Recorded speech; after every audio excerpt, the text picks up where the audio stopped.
Hello guys, দেখো এই যে চিংড়ি ফার্ম। এখানে চিংড়ি চাষ করা হচ্ছে প্রথম ছোট অবস্থায়। এটাকে বলা হয় পিজিও। এই পিজিওর মাঝে ছোট চিংড়ি এনে রাখা হয়, তারপরে ছাড়া হয় রাখা বা রাখাই হয়।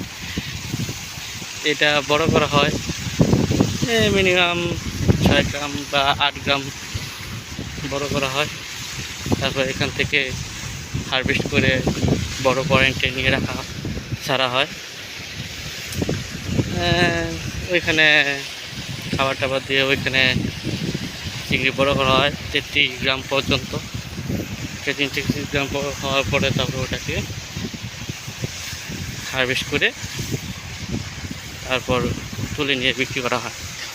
এরকম ওই যে দূরে দেখা যাচ্ছে ওটা হলো কোরাল মাছের জন্য বাচ্চা ফোটানো হয়। ওইখান থেকে কোরাল মাছের বাচ্চা ফুটিয়ে ওইখান থেকে ডাইরেক্ট চলে যায় সাগরে চলে যায়। ওইখানে কোরাল মাছের চাষ করা হয়। তো এই হলো চিংড়ি ফার্ম।